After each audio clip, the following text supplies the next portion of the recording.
दृष्टि में। चलिए, पशुओं की अपेक्षा अब डेफिनेटली हमारे सुल्तान भैया ने हमें ये सिखा तो दिया कि किस तरीके से उन्होंने समस्या का समाधान किया, कैसे उन्होंने भूख में केले जो दूर रखे थे उनको पाकर अपनी भूख मिटाई। लेकिन चिंपैंजी तो पशु ही है ना, जबकि हम मानव है, और हमारा जो मानसिक स्तर है, हमारा बौद्धिक स्तर उच्च स्तर है, बौद्धिक उच्च स्तर हमारा अच्छा है, बढ़िया है, ऊंचा है, यानी हमारा हाई इंटेलेक्ट पावर है। हमारा हाई इंटेलेक्ट होने की वजह से अगर एक चिंपैंजी एक सिचुएशन में समस्या का समाधान निकाल लेता है तो डेफिनेटली इनसाइट लर्निंग से, इनसाइट थ्योरी से, अंतर्दृष्टि सिद्धांत के हिसाब से हम अपने आप को किसी भी सिचुएशन से बहुत सुगमता से निकाल सकते हैं। तो ये है हमारी विशेषताएं अंतर्दृष्टि सिद्धांत की। अंतर्दृष्टि सिद्धांत क्या है, एक्सपेरिमेंट क्या है, उसकी कैरेक्टरिस्टिक्स क्या है, और कितने प्रकार, कितने स्टेप्स में उसको विभाजित किया गया है, जो हम अगले लेक्चर में पढ़ेंगे। ये सब कुल मिलाकर एक क्वेश्चन के फॉर्म में पूछे जा सकते हैं।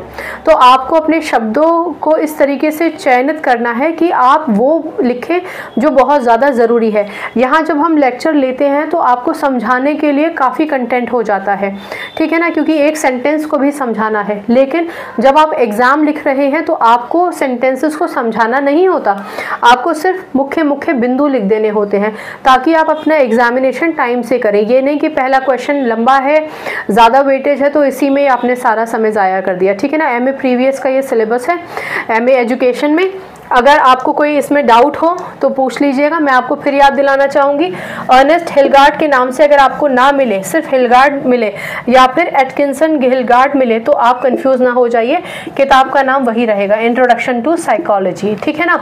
और कोहलर का नाम आप मत भूलिएगा, कोफका का नाम मत भूलिएगा, और मैक्स वाइहाइमर, ठीक है ना, उनका नाम भी मत भूलिएगा, ठीक है ना। वाइहाइमर का प्रोनाउंसिएशन अलग अलग जगहों पर जर्मन थे, तो अंग्रेज़ी और जर्मन का प्रोनाउंसिएशन अलग है। मुझे लगता है मेरा प्रोनाउंसिएशन भी गलत हुआ है मैक्स वाइहाइमर का, आप देख लीजिएगा उसका करेक्ट प्रोनाउंसिएशन। स्पेलिंग ठीक लिखिएगा, स्पेलिंग ठीक लिखेंगे तो नंबर भी ठीक ही मिलेंगे, ठीक है ना। तो ये थी हमारी Kohler theory of insight learning, ठीक है, या फिर अंतर्दृष्टि सिद्धांत। पर्टिकुलरली कोहलर ने दिया था, बाकी इनके साथी थे जिन्होंने इन एक्सपेरिमेंट्स और इन थ्योरी को फर्दर पढ़ के अपना स्टेटमेंट दिए। अल्टीमेटली ये भी एक इम्पॉर्टेंट नाम है। तो मुझे लगता है कि ये कैरेक्टरिस्टिक्स आपको समझ में आई होंगी।